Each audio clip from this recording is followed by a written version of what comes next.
Alors bonjour, je m'appelle Annie Demers et je suis enseignante de français depuis maintenant 14 ans. Dans cette vidéo-ci, qui s'inscrit dans une série où j'aborde la question de l'épreuve unique, c'est-à-dire l'examen de français de 5e secondaire, qui a lieu à chaque année au début du mois de mai. Donc, ça fait un certain temps, pour ceux qui me suivent, que je n'ai pas du tout parlé de la question de cet examen-là, simplement parce que j'étais surtout concentrée avec des étudiants du cégep pour qu'eux réussissent leur épreuve qu'ils ont à passer.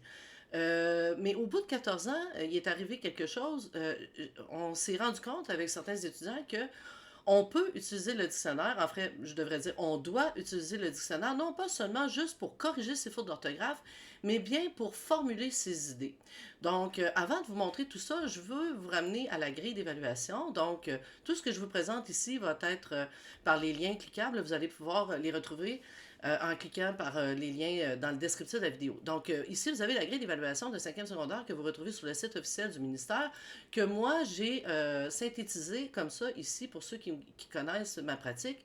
Donc, vous avez évidemment la question de langue qui vaut pour 50% de l'examen et qui, oui, peut coûter cher quand on fait beaucoup de fautes puisqu'on y va de façon quantitative en établissant un rapport de pourcentage selon le nombre d'erreurs que vous faites selon le nombre de mots, OK? Et donc, il y a un 50% là-dessus, mais il y a un 50% qui repose sur un jugement qualitatif qui, lui, est finalement sur le contenu. Hein? Comment, dans le fond, vous avez traité le sujet, comment vous avez argumenté. Est-ce que c'est de façon sommaire, acceptable, approfondie? Et là, laissons faire le personnalisé, mais voyez-vous, juste dans les termes ici, il y a un jugement qui peut être établi sur la qualité de votre contenu. Donc, la plupart du temps, c'est de valeur de dire là, si vous avez des difficultés. Donc, si vous faites beaucoup de fautes, puis vous n'êtes pas capable de formuler vos idées, ben vous êtes pas mal sujet à tomber dans l'échec facilement. Donc, une façon d'y remédier avant vraiment de s'attaquer du côté de l'orthographe, donc, c'est de s'occuper de la qualité de son contenu. Donc, j'en suis venue avec des élèves à y aller avec le dictionnaire et c'est ce que je vais vous montrer aujourd'hui à partir de l'examen de mai de 2024 l'an passé qui portait sur le plastique. Mais dans un premier temps, ce que vous devez savoir, c'est que vous devez diviser le temps de votre examen en passant la moitié, 1 heure et demie de temps sur le dictionnaire et le plan. Ce que la plupart d'entre vous ne voulez pas faire parce que souvent vous trouvez ça insignifiant de faire un plan. Mais si on prend l'optique du plan, en se basant sur notre recherche du sens des mots dans le dictionnaire pour nous aider à formuler nos idées, vous allez voir que là, cette fois-ci, le plan va prendre vraiment beaucoup de sens et puis vous allez maximiser votre temps, mais aussi, finalement, vous allez aller chercher des points ici et donc avoir plus de temps aussi après pour vous corriger. OK? Donc, voilà comment ça fonctionne. Donc, vous recevez votre sujet d'examen le jour, et puis là, vous repérez les mots-clés de la question. Donc, être prêt, réduire, consommation, plastique. Donc, j'annonce tout de suite que le mot plastique est difficile là, je veux dire, c'est du plastique, on sait ce que c'est.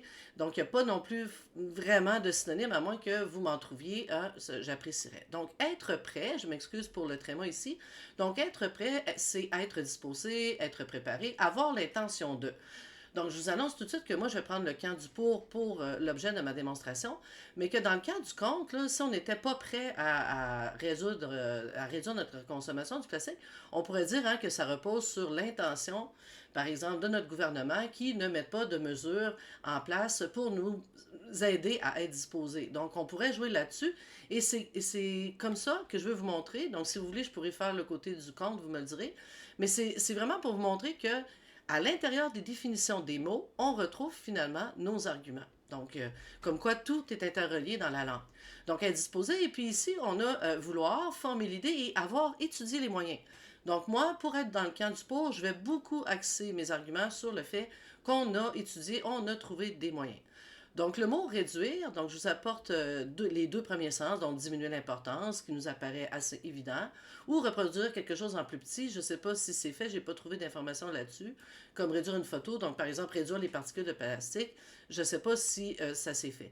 Mais j'attire votre attention sur le fait que, effectivement, le sens des mots, ben, il y en a plusieurs. Donc, quand vous êtes en examen, vous n'êtes pas obligé de tous les écrire. Par exemple, ramener quelque chose concrètement ou par l'interprétation à quelque chose de plus simple, comme résumer, restreindre, bon, ça ne peut pas s'appliquer à l'objet de notre sujet. Donc, quand vous êtes en examen, allez chercher, pour pas perdre trop de temps, le sens des mots qui se rapportent à votre sujet. D'accord? Comme par exemple, des fois aussi, ça pourrait être plus. On pourrait aller en chercher plus, comme moi, l'intention. à partir des mots qu'il y avait ici pour être prêt, eh bien, et j'ai élargi et avec intention, ben, étudier les moyens. Donc, voilà, c'est dans les deux conséquences de notre recherche dans le dictionnaire, ce qui peut vous arriver. Donc, consommation, il n'y avait pas grand-chose. Hein. Action, fait de consommer pendant un certain temps. Plastique, j'ai rien trouvé. Donc, comment on formule nos arguments à partir des définitions? Donc, moi, j'ai dit oui, nous sommes préparés. Hein, j'ai repris une partie de la définition de être prêt. Donc, nous sommes préparés à résoudre. Et là, bon, j'y suis allée dans une périphrase, la problématique qui entoure la question du plastique. Pourquoi? Donc, mes deux arguments sont ici. Parce que nous savons comment, hein, la question des moyens, nous savons comment amener la population à diminuer, hein, un autre pour le sens de réduire sa consommation de plastique.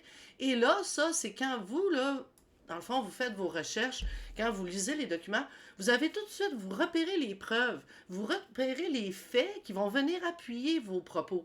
La plupart du temps, ça, vous l'avez, mais c'est ici que ça manque et du coup, ben, ce que ça fait en sorte, essayez de penser à vos compositions, ben, vous avez l'air de plaquer vos preuves, puis après ça, vous escamotez aussi l'explication qui suit.